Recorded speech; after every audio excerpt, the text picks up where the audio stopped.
مدارس زندہ باد، میرے مدارس زندہ باد، دینی مدارس زندہ باد، میرے مدارس زندہ باد، دیا ہے امن کا پیغام یہ دینی مدارس نے، دیا ہے امن کا پیغام یہ دینی مدارس نے، دیا ہے امن کا پیغام یہ دینی مدارس نے، دیا ہے امن کا پیغام یہ دینی مدارس نے۔ لقد جاءت رسل ربنا بالحق صلوات الله وسلامه على سيدنا محمد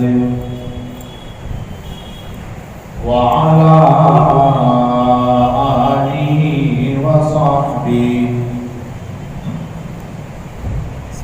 وبارك وسلم تسليما كثيرا كثيرا۔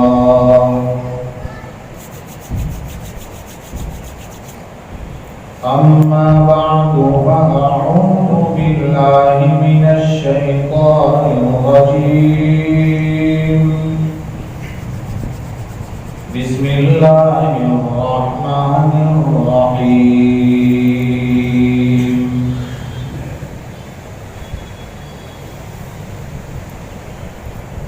لقد كان لكم في رسول الله أسوة حسنة لمن كان يرجو الله واليوم الآخر وذكر الله كثيرا، صدق الله العظيم۔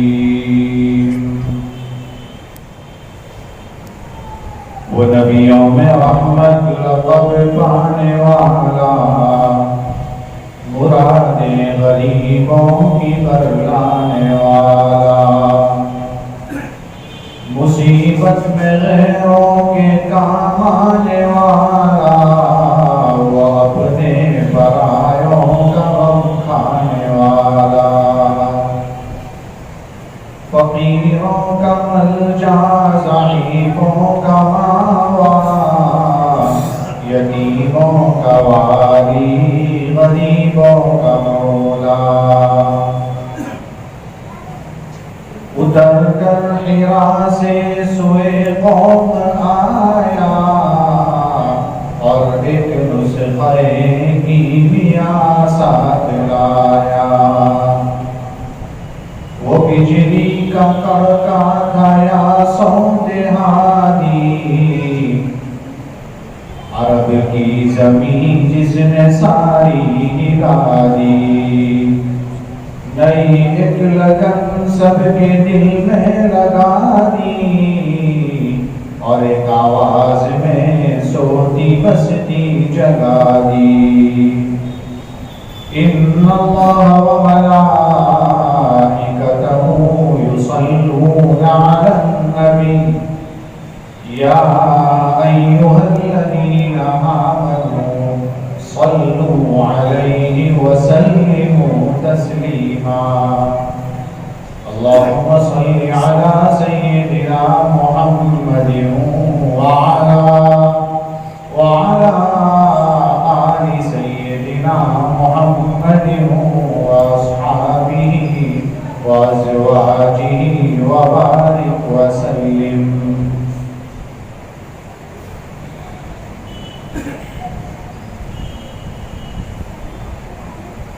بزرگوں اور بھائیوں،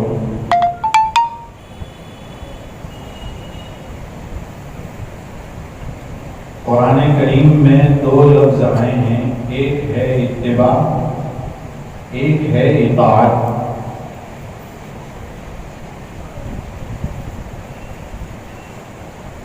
نبیوں کے لیے لفظ آیا ہے اتباع، اور اللہ تعالی کے لیے لفظ آیا ہے اطاعت۔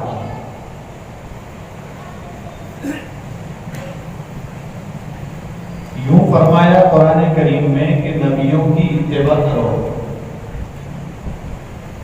اور یہ کہا گیا کہ اللہ تعالیٰ کی اطاعت کرو.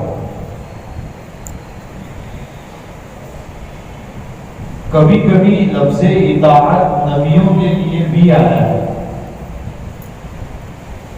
جیسے قرآن کریم میں ہے وَمَن يُطِعِ اللَّهَ وَالرَّسُولِ، جو اللہ تعالیٰ کی اطاعت کرے گا اور رسول کی اطاعت کرے گا. تو لفظ اطاعت رسول کے لیے آیا، جبکہ اطاعت تو اللہ تعالیٰ کی کرنی ہے.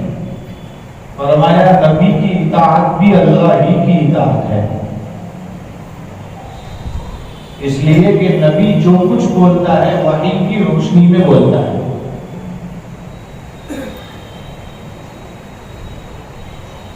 ہم سے یہ تقاضا کیا گیا ہے اگر دنیا میں کہیں کامیابی کا قدم چومنا ہے تو نبی کو اسوہ اور نمونہ بنا کر چلو، کامیابی تمہارے قدم چومے. کوئی کتنا بھی بڑا آدمی ہو لیکن بغیر نبی کی فرما برداری کے آگے نہیں جا سکتا.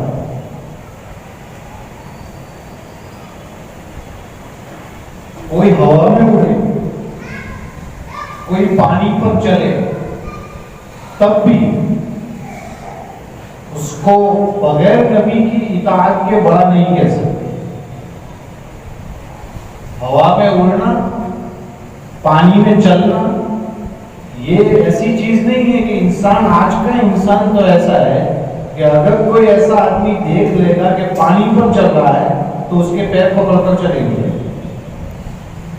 ہوا میں اڑ رہا ہے تو پتہ نہیں کیا سمجھیں گے اسے. لیکن کامیابی کا معیار یہ نہیں بتایا کہ اڑتا ہو تو اس کے پیچھے چلو. کسی نے بڑی اچھی بات کہی، فرمایا اگر کوئی پانی پر چلتا ہے، اگر برآب میرمی، اگر کوئی پانی پر چلتا ہے تو خسے باشی. خسے باشی کا مطلب یہ ہے کہ کچرا بھی تو چلتا ہے پانی پر، تیرے میں اور کچرے میں کوئی فرق نہیں. اور آگے فرمایا اگر پر ہوا میں پڑی، اگر کوئی ہوا میں اڑتا ہے تو فرمایا مگسے باشی، مکھی بھی اڑتی ہے ہوا میں. تو نہ خس بننا ہے نہ مگس بننا ہے، یعنی نہ کچرا بننا ہے نہ مکھی بننا ہے. کیا بننا ہے؟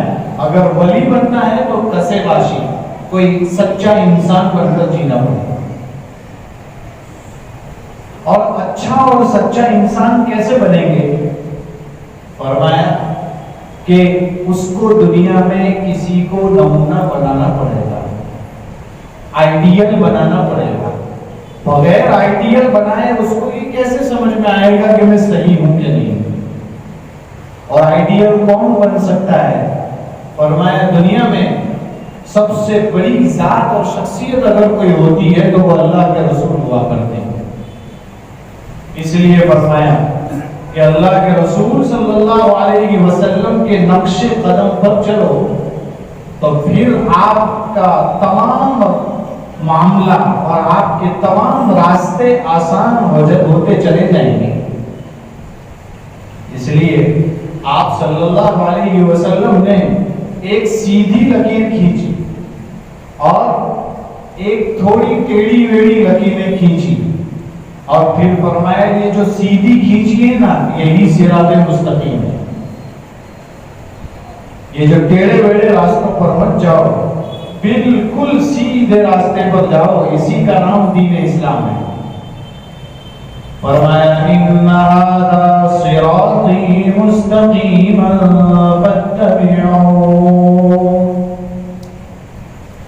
ولا تتبعوا السبل فتفرق بكم عن سبيله ذلكم وصاكم به لعلكم تتقون. یہ جو میرا راستہ ہے بالکل سیدھا ہے، اس کے اوپر چلتے چلے جاؤ، جنت تک پہنچ جاؤ۔ تو میں یہ عرض کر رہا تھا کہ آئیڈیل سرکار کو بنانا ہے۔ آج کل نوجوانوں میں یہ حالات چل پڑے ہیں کہ وہ آئیڈیل پتہ نہیں ایسے ایسے لوگوں کو بناتے ہیں جن کو خود کو جینا نہیں آتا۔ کہیں کرکٹر کو آئیڈیل بنا لیا، کہیں پتہ نہیں فلم کے ایکٹروں کو آئیڈیل بنا لیا، پتہ نہیں دنیا میں کیسے کیسے لوگوں کو لوگ آئیڈیل بناتے ہیں، اور وہ جیسا کرتا ہے ویسا آج کا جوان کرتا چلا جاتا ہے۔ اور ہم تو آگے چل کر کہتے ہیں کہ پتہ نہیں اگر وہ ایکٹر ننگا بھی ہو جائے گا فلم میں تو یہ جوان ننگا بھی ہو کر چلنے کے لیے تیار ہو جائے گا۔ کاش کہ اس کے دماغ کو سمجھ میں آتا، کاش کہ وہ یہ چیز سمجھتا کہ میں نے جس کو آئیڈیل بنایا ہے وہ کامیاب شخص نہیں ہے، کامیاب شخص تو سرکار کی ذات ہے۔ اگر میں ان کے طریقوں کو اپنا لوں گا تو مجھے بہت جلدی کامیابی ملے گی۔ امام بخاری رحمۃ اللہ علیہ کو کسی نے خواب میں دیکھا، بہت بڑا مجمع ہے، یہ چونکہ ربیع الاول کا مہینہ ہے، پورا ہونے کے قریب ہے۔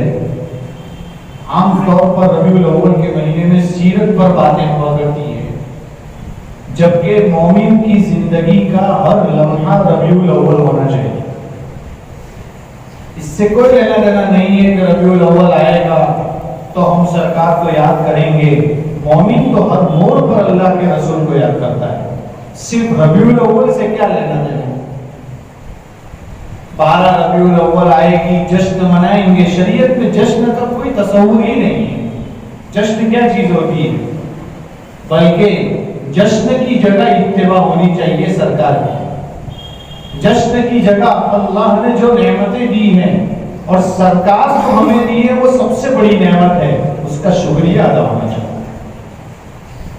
لیکن حالات یہ ہیں ربیع الاول میں لوگ نبی کو یاد کرتے ہیں، اس یاد میں نمازیں بھی چھوڑ دیتے ہیں، اس یاد میں پتہ نہیں سرکار کی سنتوں کے جنازے بھی نکالتے ہیں، اور ربیع الاول چلا جاتا ہے تو اللہ کے رسول کو بھول بھی جاتے ہیں۔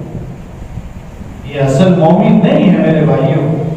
اصل مومن وہ ہے کہ چاہے آپ ربیع الاول میں سیرت کو ہر دن یاد کرو، لیکن اس کو اپناؤ پورے سال۔ آج ہم پورے سال نہیں اپناتے، کچھ دن، کچھ گھڑیاں، کچھ لمحے سرکار کو یاد کر لیتے ہیں، بس ختم۔ نہیں، یہ اسلامی تصور نہیں۔ مومن کی زندگی کا ہر لمحہ ربیع الاول ہونا چاہیے۔ امام بخاری رحمۃ اللہ علیہ کو کسی نے خواب میں دیکھا۔ خواب میں کیا دیکھا؟ خواب میں دیکھا کہ امام بخاری ایک مجمع میں ہے، بہت بڑا مجمع ہے، اس مجمع میں آگے آگے اللہ کے رسول صلی اللہ علیہ وسلم چل رہے ہیں، بیچ میں بہت بڑا مجمع ہے سرکار کے پیچھے، اور اس کے بعد امام بخاری بالکل اخیر میں ہے۔ امام بخاری رحمۃ اللہ علیہ تو بہت بڑے آدمی ہیں۔ کتنے بڑے آدمی ہیں؟ اتنے بڑے آدمی ہیں 16 سال تک انہوں نے بخاری شریف لکھی، ایک دو دن نہیں لکھی ہے۔ یہ بخاری شریف کیا ہے؟ بخاری شریف نبی کریم صلی اللہ علیہ وسلم کی سنتوں کا انسائکلوپیڈیا ہے، سب چیزیں وہاں ملے گی آپ کو۔ اتنا بڑا کام کیا، سوال کرنے والے نے سوال کر لیا کہ آپ اتنے پیچھے چل رہے ہیں خواب میں، جبکہ آپ تو اللہ کے رسول کی ایک ایک سنت پر عمل کرنے والے آدمی ہیں، آپ مجمع میں اتنے پیچھے کیوں ہیں سرکار سے؟ ویسے بھی سوال کرنا بہت آسان ہے، اس زمانے میں سب سے آسان چیز اعتراض کر دینا، سب سے آسان چیز کسی پر سوال کر دینا، جواب دینے والے کے پسینے چھوٹ جاتے ہیں۔ سوال کرنا بہت آسان ہے،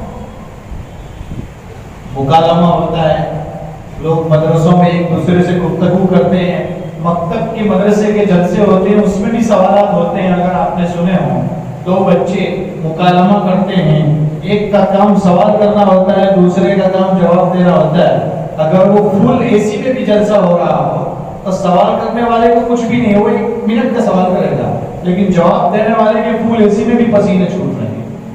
جواب دینا آسان نہیں ہے، سوال کرنا بہت آسان ہے، کسی پر کوئی بھی سوال کر سکتا ہے۔ لوگ عجیب عجیب سوالات کرتے ہیں، یہ جو کیوں یہ کیوں اچھی چیز نہیں ہے، ہر جگہ کیوں اچھا نہیں ہوتا، ایسا ہی کیوں کرنے کا۔ لوگ بہت سارے سوالات کرتے ہیں، فجر کی 2 رکعت ہی کیوں ہے، ظہر کی 4 ہی کیوں ہے، یہ ہمارے بس میں نہیں ہے۔ اللہ تعالیٰ نے جو نظام چلایا ہے اس کا پابند ہو کر چلنا ہے، یہ ہمیں نہیں آتا۔ اسلام نام ہی ہے، اپنے آپ کو اللہ کے حوالے کر دے، وہ جو کہے اس کو منظور کر کے چلتے رہنا۔ ہر جگہ وائی کریں گے تو کبھی ہائی نکل سکتی ہے، نقصان بھی ہو سکتا ہے۔ اس لیے سوالات بہت آسان ہیں۔ سوال کرنے والے نے سوال کیا، آپ اتنے پیچھے چل رہے۔ امام بخاری کو کیوں کیا ہے؟ اس لیے کہ امام بخاری سنتوں کے پابند تھے۔ کتنے پابند تھے جانتے ہیں آپ؟ اتنے پابند تھے کہ امام بخاری رحمۃ اللہ علیہ ایک حدیث سے گزرے۔ اس حدیث میں یہ تھا کہ نبی کریم صلی اللہ علیہ وسلم نے پچھنا لگوایا۔ یہ پچھنا لگانا کیا چیز ہے؟ عربی میں اس کو ہجامہ بولتے ہیں، اردو والے اس کو پچھنا لگانا، سینگی لگانا بولتے ہیں، انگریزی والے کپنگ بولتے ہیں۔ اس زمانے میں کپنگ سسٹم چلتا ہے، دیکھا ہوگا بہت سارے کیمپ ہوتے ہیں، اس میں فاسد اور خراب خون نکالا جاتا ہے، اس کو کپنگ بولتے ہیں۔ اس زمانے میں سرکار نے کیا ہے، اچھی چیز ہے، کروانا چاہیے، بہت اچھا ہے۔ یہ اس زمانے کا علاج تھا۔ آج بھی اگر کوئی سنت کی نیت سے کرے گا، خراب خون نکل رہے گا اس کا۔ کہتے ہیں کہ نبی کریم صلی اللہ علیہ وسلم نے ایک ماہر شخص کے پاس پچھنا لگوایا۔ یہ جائز ہے، سنت ہے، لیکن ٹیٹو پڑوانا سنت نہیں ہے۔ وشم، جس کو حدیث شریف میں لفظ وشم آیا ہے، یہ جائز نہیں، بلکہ اس پر لعنت برسائی ہے۔ اللہ تعالیٰ کی لعنت برسے اس شخص پر جو وشم کرتا ہے۔ وشم کرنا سمجھتے ہوں گے، آج کل جوانوں میں ٹیٹو پڑوانے کا رواج چل پڑا ہے، ہاتھ پورا لمبوں کی طرف بھر دیتے ہیں۔ اور یہ ٹیٹو پڑوانا کس طریقے سے ہوتا ہے؟ اس طریقے سے ہوتا ہے کہ ہاتھ کے اندر سوراخ کر کے چھوٹے چھوٹے اس میں کلر بھرا جاتا ہے۔ نماز کا بھی مسئلہ آ جاتا ہے، وضو بھی پتہ نہیں ہوتا ہے کہ نہیں ہوتا ہے۔ اور پہلے کسی زمانے میں عورتیں یہ کام کروایا کرتی تھی، اس لیے حدیث شریف میں عورتوں کے لیے خاص آیا ہے، لعن اللہ الواشمۃ والمستوشمۃ۔ پچھنا لگوانے والی عورت، اس پر لعنت برسائی۔ وہ اس زمانے میں لگایا کرتی تھی، آج کل مرد بھی چل پڑے۔ رشتہ طے ہوتا ہے تو ہمارے یہاں یہ چلتا ہے کہ وہ رشتہ جس کا طے ہوتا ہے وہ ہاتھ پر وہ لڑکی کا نام لکھواتا ہے، ٹیٹو پڑواتا ہے، سوراخ کر کر کے اس کو کتنے پیسے دے کر اس میں، اگر اس کو نکالنا ہو پانی سے نہیں نکلتا، بلکہ اس کو نکالنے کے لیے چمڑا نکالنا پڑتا ہے۔ بہت خراب چیز ہے میرے بھائیوں، یہ جائز نہیں ہے۔ جوان پتہ نہیں اسی میں ڈوب چلے، ان کو نہیں سمجھ میں آتا ہم کیا کر رہے ہیں۔ یہ سوچنے کی چیزوں میں سے ہے کہ آج ہم کدھر جا رہے ہیں، کون سا رخ ہمارا ہے، ہم کس طرف جا رہے ہیں، کرنا کیا چاہیے تھا، کر کیا رہے ہیں۔ ایک دینار، آپ جانتے ہیں ایک دینار کیا چیز ہے؟ نبی کریم صلی اللہ علیہ وسلم نے پچھنا لگوانے والے کو ایک دینار دیا ہے۔ اس زمانے کا دینار جو ہے سونے کے سکے کو بولتے ہیں، اور درہم جو ہے چاندی کے سکے کو بولتے ہیں۔ ایک سونے کا سکہ اس زمانے کا 1 لاکھ روپیہ ہو جائے گا، آسان نہیں ہے۔ ہمارے حضرت کہتے ہیں کہ جو ہے اگر آج کوئی نائی بال کاٹنے والے کو اگر 50 روپے دینے ہوتے ہیں 100 روپے وہ بھی پھٹی ہوئی نوٹ دیتے ہیں لوگ، تو کوئی پچنا لگانے والے کو دے گا 1 لاکھ روپیہ؟ آپ کو لگتا ہے ایسا؟ نبی کریم صلی اللہ علیہ وسلم نے 1 دینار دیا اس کو، وہ جو پچنا لگانے والا تھا وہ تعجب کر رہا تھا کہ اتنا سب دے دیا۔ امام بخاری رحمۃ اللہ علیہ نے بھی یہ کام کیا۔ کیا کیا؟ یہ دینار، شریعت میں بہت ساری چیزوں میں دینار کا لفظ آیا ہے اور بہت ساری چیزوں پر یہ بتایا اتنے دینار دینے پڑیں گے، اتنے درہم دینے پڑیں گے۔ جیسے ایک شخص نے دوسرے شخص کو قتل کر دیا تو دوسرے شخص کو قتل کیا ہے، اس کے بدلے میں شریعت یہ کہتی ہے کہ یا تو جس نے قتل کیا ہے اس کو بھی قتل کر دیا جائے، یا پھر اس کے بدلے میں دیت دی جائے۔ اور دیت کتنی ہوتی ہے پتہ ہے؟ دیت اس زمانے کی 25 لاکھ روپے ہوتی ہے تقریباً۔ اب 25 لاکھ روپے جس نے قتل کیا ہے اس کو دینے پڑیں گے، آسان نہیں ہے۔ کیوں؟ شریعت نے یہ اس لیے رکھا ہے کہ جس کے گھر کا ایک بڑا آدمی چلا گیا ہے وہاں کمانے والا کوئی نہیں ہوگا، 25 لاکھ روپے اگر اس کو مل جائیں گے تو اس کا گھر چل پڑے گا، گزارا ہو جائے گا اس کا۔ بہت ساری چیزوں میں چوری کرنے کی سزا شریعت میں ہاتھ کاٹنا ہے۔ ایک بار ہاتھ کاٹے گا، لگتا ہے آپ کو کوئی دوسرا آدمی وہاں چوری کرے گا؟ مشکل ہے، کوئی نہیں کرے گا۔ آپ سعودی میں چلے جائیں اور جہاں اسلامی قانون نافذ ہوتے ہیں تو وہاں آپ راڈو گھڑی بھی پڑی ہوگی راستے میں تو کوئی اٹھائے گا نہیں اسے، دیکھ دیکھ کر چلے جائے گا، ڈر لگے گا، پکڑوں گا پتہ نہیں کیا ہوگا۔ وہاں لڑکیوں کی عزت محفوظ ہے، زنا کے بعد کیا ہوگا شریعت جانتی ہے، شریعت بتاتی ہے کہ اگر کسی غیر شادی شدہ نے زنا کیا ہے تو اس کے ساتھ 100 کوڑے۔ کوڑے کیسے ہوتے ہیں؟ ایک کوڑا کوئی کھا نہیں سکتا ہے، وہ کوڑا ہمارے اسلاف میں بڑوں میں امام احمد بن حنبل رحمۃ اللہ علیہ گزرے ہیں، بہت سارے کوڑے کھائے ہیں، انہوں نے اس سزا میں نہیں کھائے ہیں۔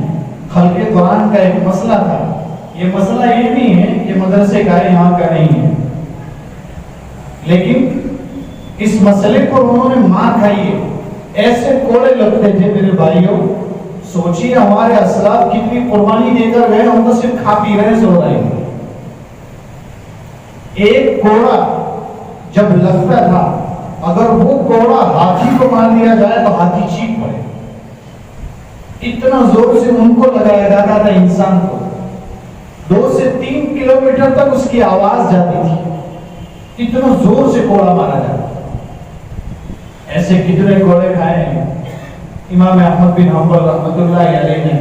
تفصیلی واقعہ ہے، وقت اس کی اجازت نہیں دیتا، لیکن میرے بھائیوں یہ کوڑے مارنے کو کہیں اگر کوئی غیر شادی شدہ ہے اور اس نے یہ کام کیا ہے، زنا کیا ہے، اور فرمایا اگر شادی شدہ ہے، بیوی آ گئی ہے اس کے پاس، پھر بھی زنا کر رہا ہے کسی اور لڑکی کے ساتھ، فرمایا اس کو پتھر مارے جائیں، اس لیے کہ اس کی عقل پر پتھر پڑے ہوئے ہیں، اس لیے اس کو پتھر مارے جائیں۔ رجم کا حکم ہے اور پتھر مار مار کر اس کو مار دیا جائے، یہ حکم ہے۔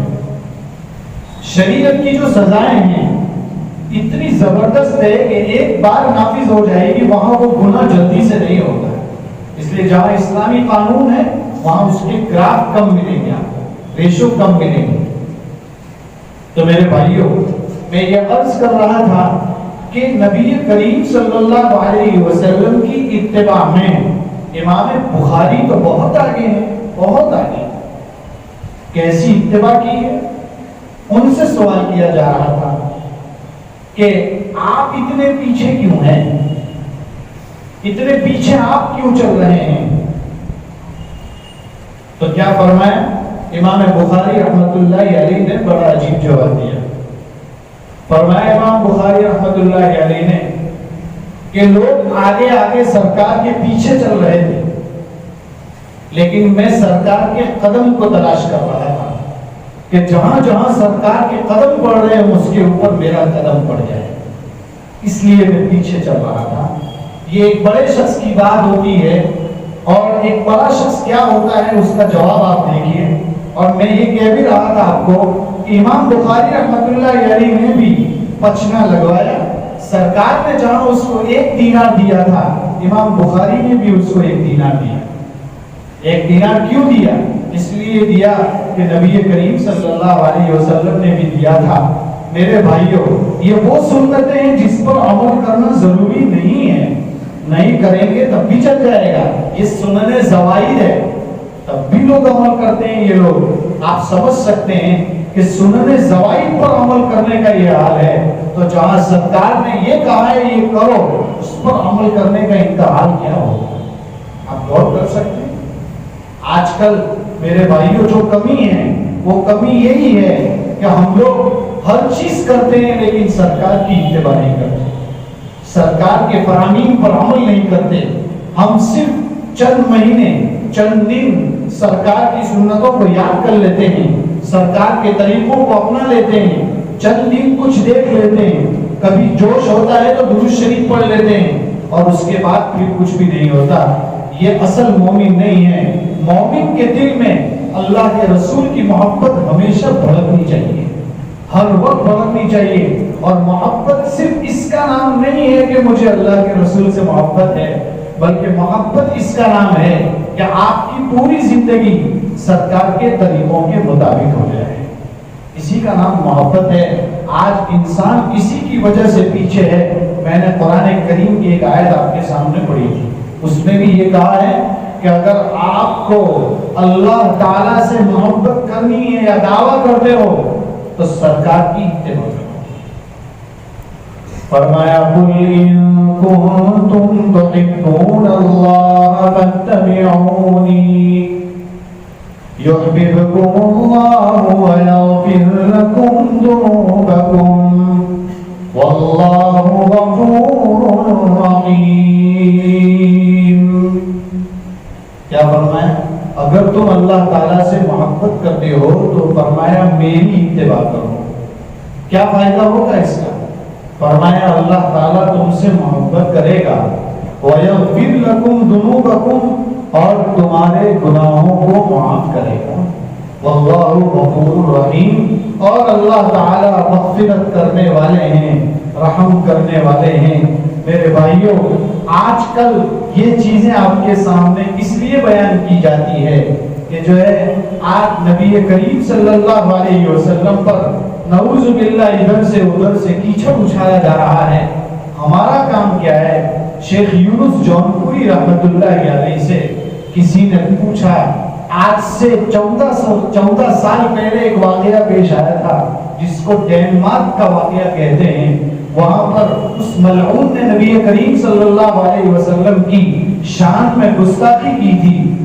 شیخ یونس جونپوری رحمت اللہ علیہ سے کسی نے کہا کہ حضرت فلاں شخص نے سرکار کی شان میں گستاخی کی ہے، تو فرمایا اس کی اتنی ہمت کیسے ہو گئی کہ وہ سرکار کے اوپر کیچڑ اچھال رہا ہے؟